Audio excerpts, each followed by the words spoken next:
Well, I'm in the barn this evening and thought I'd do a short video.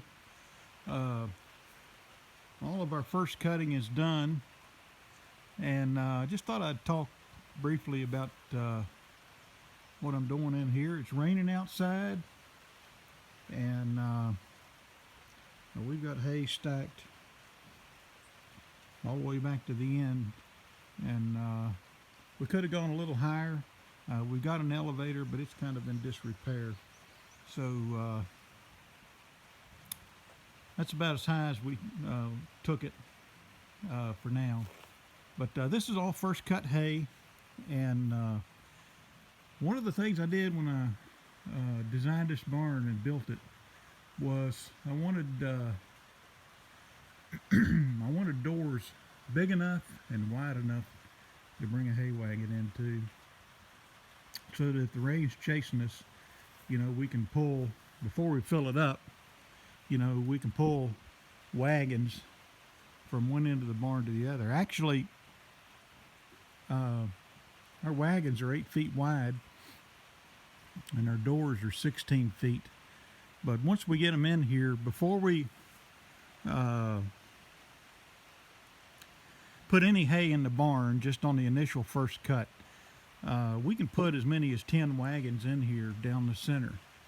And but we'll offload to one side and offload to the other, and then when that fills up, then we'll come back down the center, throwing off the front of the wagon where it's easy to throw it down, and then stacking up against the hay like that.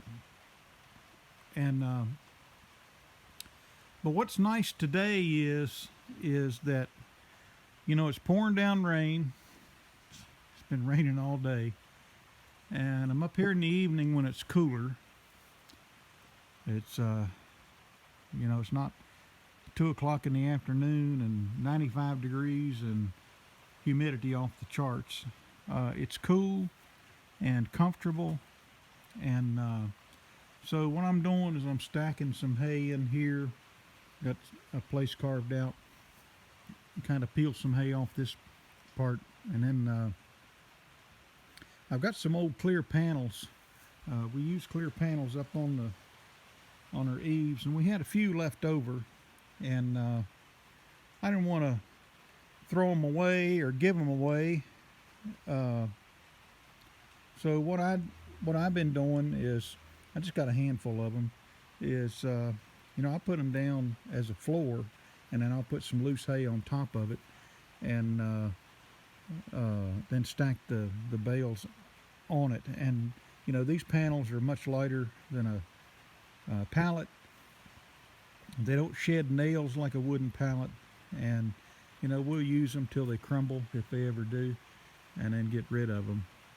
But kind of helps keep the moisture from coming up. Normally we would put a tarp down like you can see right there. And we used to use pallets. Even last year we had a lot of pallets, especially along this wall at the bottom.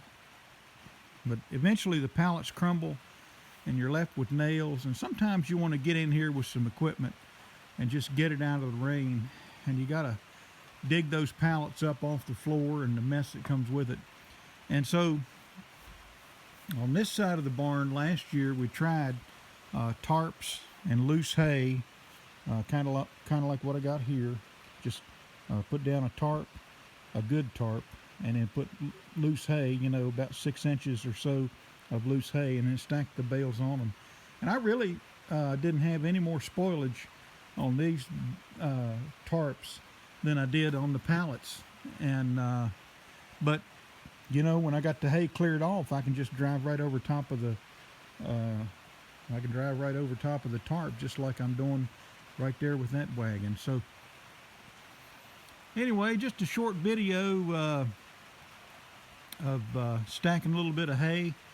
And our new barn, I say new, we built it last year, but it's still kind of new to me.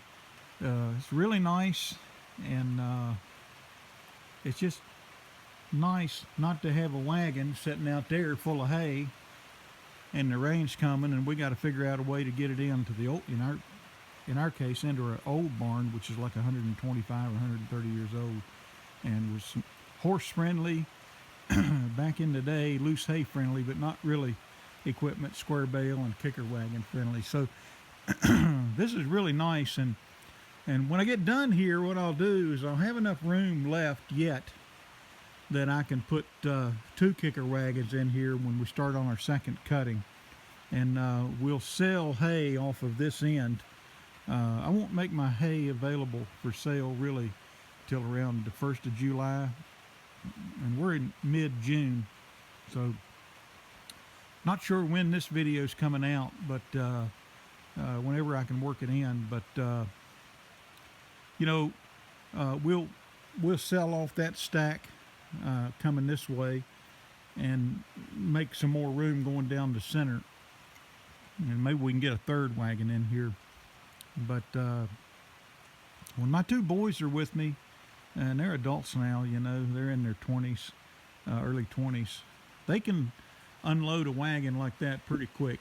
And if all they're doing is just throwing it down, throwing it off the wagon, and then we push the wagon back out and take it back out to the tractor and the baler and the kicker,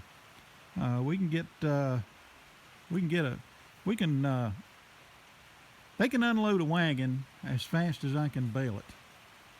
And so this last round where we were putting hay in here with just 2 wagons, we put 400 bales in this barn, and as fast as I could load a wagon, one of the boys would be bringing an empty that they had just unloaded back out to me. And you know, when they would throw the bales down, and we've been stacking here on and off. We're in no hurry right now to stack these bales. They really don't lose their shape too bad sitting in here and in the wagons, and certainly after we put them in a stack and they get a little weight on them, they flatten out pretty good. And our bales are shorter for the kicker. Works better with the kicker. It's easier on everybody's back, and but it also keeps the bale shape better off the kicker and then in the wagons and in the barn. So just a short little video. I don't know if you can hear the rain, but I thought I'd kind of show you what I got going on here this evening. It's kind of nice. I'm here by myself and stacking some hay, and no big hurry, and it's amazing what I can get done just kind of chipping away at it a couple hours in the evening after my day job work. I built this barn with 2-foot overhangs on it, so that's really nice about keeping the water out of the barn and off of these posts. And on the ends, it's a 1-foot overhang. And I thought that was going to be a 2-foot, but for whatever reason, we wound up with a 1-foot overhang. And so anyway, that's kind of the video. I wanted to just kind of talk about what I was up to today, and stacking some hay. It's a nice cool evening, and nice to be out of the rain. Stacking hay. I'm not in any hurry, and this is what makes square bales tolerable, is if it's not a fire drill. So anyway, first cutting hay, and got a hay wagon yet to unload, and I got some hay right here off of a wagon. So hope you enjoy our videos, our haying videos. And of course, we have some other videos that are in support of our haying, or just general videos about what's going on here on the farm. And so hope you'll subscribe, hit the like button. There's a little bell you can click on. It'll give you an alert every time we post a video. You can follow us on Instagram at JHJ_farm. And we post some pictures and things like that. Feel free to comment, and Thanks for watching, and we'll talk to you later.